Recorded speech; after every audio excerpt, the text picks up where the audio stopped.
Julia Hartstein here, pelvic lift part 2.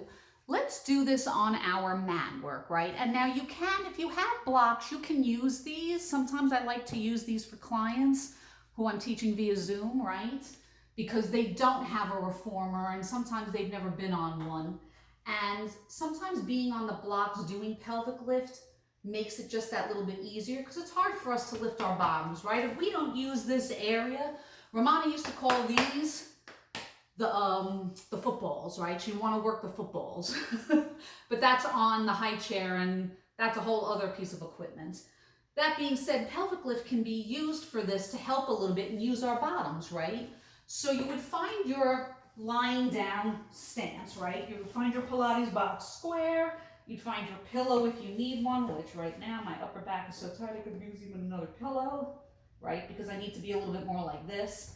And you would find a pelvic lift. And I usually start people, let's pretend I don't have these blocks. Look at how glorious that is, right? Let's see if I can see this good. I just want to make sure I'm somewhat in camera. Don't have your feet too far away. And usually in Pilates, we don't have it so close either. It's kind of the in-between. To start this, it's easier and harder. Keep your feet and knees together. And you just press into your feet. You can even press into your hands.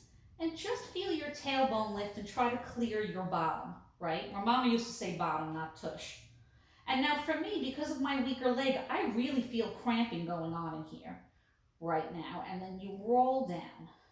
Notice how when you're doing that, right? Because you could put your hands here and notice if you lift like this. Most people want to lift like this. Can you see the difference between that and this?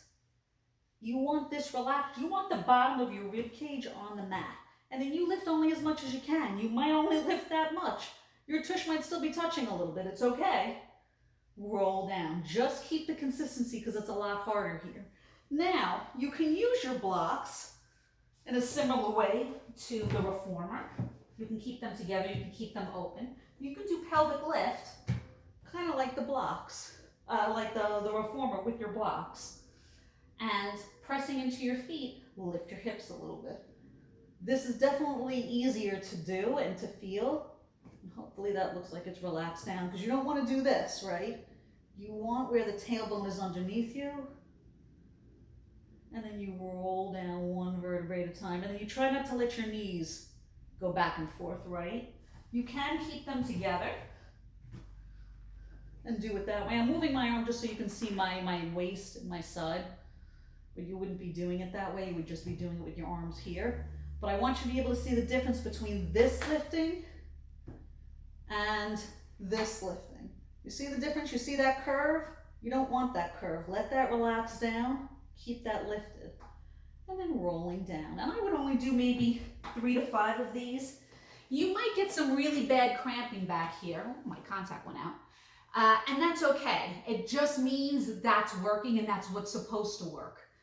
That being said, if you're feeling it and so nasty, just lift a little bit and then lower down.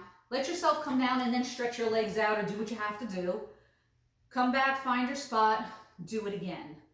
And again, maybe 3 to 5, and then maybe next time if you notice the cramping, just lift only a little bit, not as much. And again, maybe your bottom doesn't clear the mat. That's okay. It might not at first.